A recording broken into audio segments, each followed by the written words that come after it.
brasileira. Todos os dias a gente tem uma informação, quase todo dia, toda semana, desde que a Copa do Mundo terminou, de interesse em um técnico estrangeiro. Já tivemos o caso Ancelotti, que o próprio Ancelotti falou que não recebeu nenhum contato da CBF.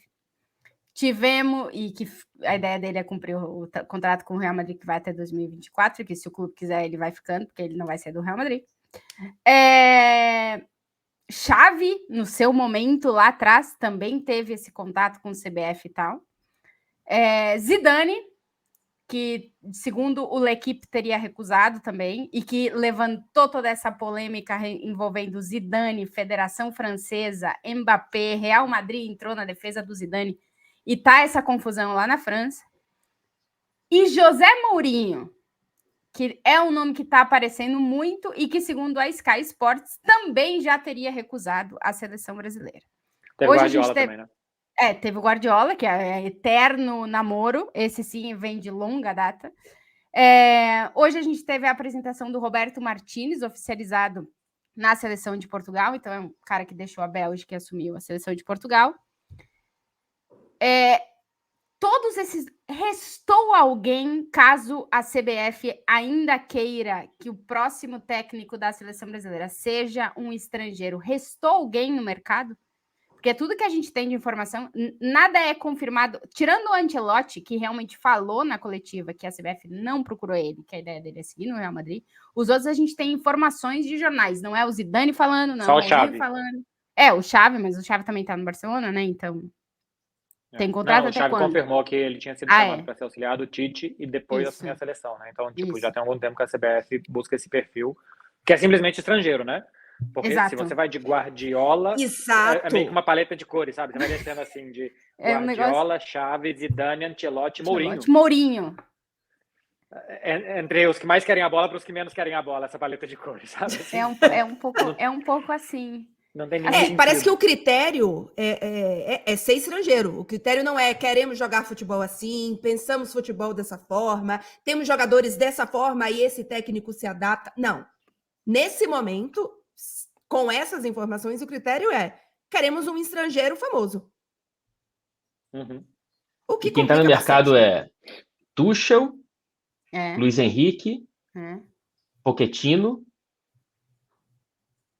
Não acredito que... Sim. Se há resistência a estrangeiro, imagina um argentino comandando a seleção brasileira. Não, né? assim... Galhardo... Então... pois é. Então, imagina. Cara, Jorge Jesus, mas não está livre no mercado, né? De qualquer forma, é um nome que se fala. Abel Ferreira. Cara, não sei. Alto. Jorge Jesus, acho que ele está há algum tempo já esperando esse convite. Acho que se quiser... O negócio é que nós brasileiros vemos a posição de técnico da seleção muito diferente do que praticamente o resto do mundo vê. Então, a Inglaterra inventou o Southgate, que sei lá se já tinha treinado em algum lugar na vida dele. Não. Experiências curtas. A Alemanha pegou o Flick, que tinha sido auxiliado do Joachim Löw, mas depois teve uma experiência curta no Bayern de Munique, muito vitoriosa, mas o Joachim Löw e o que veio antes do Löw, são sempre os auxiliares que vão assumindo. Teve lá o Klinsmann, que era o técnico, meio que era o cara do projeto, mas o Löw já era o auxiliar dele e era quem ajudava bastante. A França meio que inventou o Deschamps também, que nunca tinha sido um técnico grande de clube e tal, com passagens assim. A Argentina inventou tentou isso no Dunga, né? Um invento, né? Do nada. Então, não é perfil de um técnico. O Klopp, tô meio balançando, não sei, será que... Não existe. Acho que a marca seleção brasileira é muito grande, é muito importante, mas são poucos jogos, você não tem dia a dia, você é muito cobrado por jogos muito determinados e não por um trabalho de como é que é feito. Não. Você não vai desenvolver o futebol daquele país, já está desenvolvido, então você não tem muito o que fazer. É muito difícil que algum técnico grande aqui tope. E os caras querem dia a dia, querem trabalhar, os que estão com energia. E os que não estão, talvez não queiram ir para o Brasil. Até porque, se a gente tivesse vencido a Copa, o Tite já sairia de qualquer forma, né? É isso que a gente já sabe há algum tempo. Não seria o que é. O que ou é o título da próxima Copa, ou é desastre. Sim. Então, assim, o cara chegar com essa pressão no Brasil... e provavelmente ganhando menos do que ele ganha num clube, o City, a CBF não consegue pagar o que o City paga para o Guardiola. Por que, né? Fazer essa troca? Pois é. É muito a perder. É muito a perder. Se o Ancelotti tivesse desempregado pré-Real Madrid, faria sentido. Agora não faz. Porque assim, aqui, pelo menos da minha cabeça, né? Os técnicos mais jovens, eles querem fazer a carreira deles nos clubes, né? Onde está o dia a dia, onde está... Enfim, as coisas estão acontecendo. O próprio Simeone, que muitas vezes, em diferentes momentos, foi apontado como técnico da seleção da Argentina, eu acho que ele quer um dia assumir a seleção, mas ele quer primeiro fazer a carreira dele nos clubes, quer estar no dia a dia. Esses caras têm muita energia para, nesse momento, assumir projetos que, enfim, tu vai estar treinando teu grupo de jogadores 2 semanas. Assim, muita pouca continuidade. E aí eu acho que nenhum desses que saiu até agora, né, Zidane, Mourinho, tem interesse, pelo menos de momento, de fazer uma pausa e assumir uma seleção para ter essa vida dividida por datas FIFA, quando vai ter muito trabalho, e o resto é observação, basicamente, dos jogadores. E aí tem outro ponto, que é a pressão que é ser técnico da seleção brasileira, né? Que é uma realidade que esses caras não viveram na seleção dos países deles ainda, né? Onde eles já conhecem o sistema, o funcionamento, tudo. Imagina assumir um negócio, ir para um outro país, vão ter que morar no Brasil, sei lá, não sei, vai ter que ser... O Scaloni da Argentina, ele mora aqui em Maiorca, aqui na Espanha, ele não mora na Argentina. Ele vai para a Argentina... Em Maiorca? Então, Olha né? que... Ele jogou no Maiorca. Não é que ele falou assim, Maiorca. Destino praia para morar. Destino praia. Mas verão o ano inteiro na Europa. Aí apareceu Maiorca. Vocês acham que o público brasileiro aceitaria um técnico que não, da seleção brasileira, que não morasse no Brasil? Se fosse um brasileiro, talvez. Um estrangeiro, certamente não. Até porque eu acho que ele precisa conhecer a cultura, ele tem que entender onde é que ele está, então acho que ele deveria. O cara tem que querer se integrar numa realidade completamente diferente da dele. Então, assim, eu acho que é uma decisão que eu acho que se o Ancelotti, por exemplo, não tivesse esse contrato com o Real Madrid e não tivesse o ânimo de seguir com o Real Madrid, talvez ele se imaginasse. E também depende do momento da vida do cara, porque ele vai ter que deixar onde ele mora para ir morar no Brasil, vai ter que trocar a vida dele inteira com 60 e tantos anos. Não sei se é um desafio que os caras querem assumir. Então, se a CBF tem, número 1, tem que ser estrangeiro, tá complicada a coisa. Porque sobrou... Então, eu entendo que os estrangeiros, todos esses que foram pesquisados aparentemente, por mais que sejam diferentes entre os perfis, eu acho que todos eles são melhores que os técnicos brasileiros.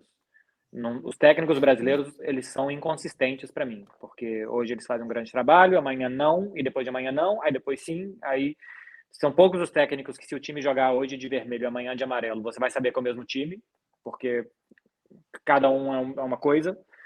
Então, eu acho os técnicos brasileiros incompletos, na sua grande maioria, porque o ecossistema do futebol brasileiro faz isso. Cada 2 meses você é demitido, você tem que segurar o seu emprego, então você tem que ganhar de qualquer jeito. Então, o que você tem que fazer é fazer 1-0, se fecha todo, bola para cima, o atacante a ganhar a vida, e quanto mais o seu goleiro puder fingir que está machucado, melhor. Assim é feito o futebol brasileiro e a carreira de muitos técnicos no Brasil. Então, eu acho que todos esses são melhores. Eu acho que é certo vir buscar os técnicos aqui fora, que é muito difícil. Para mim, o melhor nome de todos esses, tirando Guardiola, que é impossível, é o Ancelotti, porque é um cara que viveu em muitos lugares diferentes, que triunfou em muitos lugares diferentes, que acho que tem uma facilidade boa com línguas, rapidinho aprenderia a falar o português. Já está no momento da carreira que eu acho que ele já está, talvez depois que sair do Real Madrid, disse inclusive que quer parar, né, Tati? Então, entre parar e ser técnico de seleção é um pulinho, então, assim, de vez em quando ele vai ter que ter e tal. É um cara que eu acho que gosta bastante da geração atual de jogadores brasileiros, se dá bem com o Rodrigo, com o Vini, com o Militão, desenvolveu esses jogadores. Esses jogadores são melhores com o Ancelotti do que eles eram com o Zinedine Zidane. E eu acho que o Ancelotti é um cara de testar coisas. Foi para muito lugar e tal. Ele tem cara de que se daria bem no Brasil. Você vê aquela foto dele com a mulher na cadeira de praia e tal. Com certeza. Dá para imaginar ele fazendo isso 25 dias do mês dele e outros 5 trabalhando. Com a caipirinha na mão. Viveria gente, tá feliz pronto. 4 anos. Tá pronto. A questão com o Ancelotti é saber o quanto a CBF está disposta a esperar. Se quer eu esperaria, tá? Mas assim, pode ter que... né? Eu esperaria. E se as coisas forem bem, eu não duvido o Real Madrid renovar mais um tempinho ele. Assim, se renovar, complica, mas eu esperaria também. Eu não acho, porque no Real Madrid, o Real Madrid não tem essa característica, o Real Madrid do Florentino, de ficar com os técnicos tantos anos. Mas se o Real Madrid ganhar Champions de novo esse ano, é capaz que eles renovem o Ancelotti. E o Ancelotti já disse que enquanto o Real Madrid quiser mas ele nem cogita ele não continuar no Real Madrid. Isso é uma possibilidade que não passa pela cabeça dele. Então, assim, teria que esperar e ele teria que querer. E o momento da vida das pessoas, ele às vezes muda muito rápido, gente. Outro dia, não faz muito pouco, faleceu a sogra do Ancelotti, sabe? Ele tinha que estar aqui para ir para a Itália e tal. Então, as coisas, elas acontecem muito rápido e qualquer coisa que pode acontecer daqui até o final da temporada pode mudar a cabeça do Ancelotti, pode mudar a ideia da CBF e tal. Mas eu acho que é um cara que tem que estar ali no radar, porque as coisas podem mudar. E eu acho que não é um cara que está totalmente fechado, tá? O problema é que, de acordo com uma informação que acho que o próprio VSR trouxe durante a Copa, num papo com o Edinaldo, é que o presidente da CBF é que o plano era anunciar até o fim deste mês. O plano inicial era hoje, 9 de janeiro. Ah, é? 9 de janeiro. Então já deu ruim. Ainda pode manter o plano, ele ainda tem algumas horas. Mas o plano inicial estamos ao vivo, inclusive, com o Edinaldo. Boa noite. Esperando. O Fred vai ficar até meia-noite, porque ontem ele não ficou. Então, hoje, o Fred vai ficar no melhor futebol do mundo até meia-noite. Inclusive, trazendo aqui toda a repercussão dos jogos da Inglaterra. Não é, Fred? Vai narrar tudo. E é uma pressa que não faz nenhum sentido, né? Não vai acontecer nada até o final do mês. Não vai acontecer nada. E nos próximos meses não vai acontecer nada em futebol de seleções. Até março não acontece nada, cara. Ô, Tati, eu vou contar um negócio pra você. Depois de março também não. Também não, é verdade. Então, é que março não vai ser eliminatórias, né? E mesmo que fosse, né, minha gente? Gente, a próxima Copa vai todo mundo. Exato. Gente, a Itália vai. Bom. Cuidado, Clara, cuidado. O Gales sem Bale também vai. 2024 tem Copa América. E eu acho que depois de 2024 a coisa começa a apertar. Mas eu acho que dá para fazer um ciclo de 2 anos. O problema é quem você vai colocar até lá. Alguém tem que treinar o time. O técnico do Sub-20 hoje é o Ramon Menezes.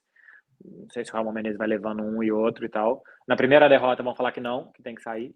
E foi o que aconteceu com a Argentina, né? O Scaloni assumiu como vamos ver o que vai acontecer até ter um e tal, porque ele era o auxiliar do Sampaoli. Caiu o Sampaoli, foi um desastre com o grupo, como futebol, como tudo. E o Scaloni estava ali, ele pegou. É como se o Kleber Xavier assumisse hoje a seleção brasileira. E acontece que a Argentina começou a ganhar. E a Argentina foi ganhando, e ele foi ficando, e deu no que deu. Eu lembro que eu fiz um Alemanha e Argentina em 2018, setembro de 2018. Foi um dos primeiros jogos e tal, o jogo foi em Dortmund. E a gente não sabia muito bem o que tratar, como tratar o Scaloni e tal. E ele foi ganhando, ele foi ficando e deu no que... E se mostrou um grandíssimo técnico. O trabalho dele na Copa de montagem ótimo. E na Copa, a Argentina, nos 4 jogos de mata-mata, jogou com 4 escalações diferentes, formas diferentes, e jogou taticamente melhor em todos eles. Então, o problema é o cara que vai ficar esperando o Ancelotti, ele começar a ganhar, como é que você tira depois? Não, e o outro problema é conseguir ter o sim do Ancelotti agora, para daqui 2 anos. Eu não sei, cara. Pode ser que não. Ficar aberto. Entendeu? Exatamente. Sempre, né? Esse é o ponto. Cara, o técnico do Marrocos chegou faltando, sei lá, 3 meses. Semanas. Fez 2 jogos, meses. Ele fez a data FIFA de setembro e treinou o time na Copa do Mundo. Então, é porque assim, a Copa América ela ganha uma importância pra gente, né? Essa próxima Copa América, ela tem... por conta do contexto Argentina, né? Mas... Contexto Argentina e contexto Brasil de enfim, ter perdido, perdeu a última Copa América também. Okay. Então. Mas, cara, chegando 3 meses antes da Copa América, tranquilo. Veremos, gente, qual vai ser o futuro da seleção brasileira.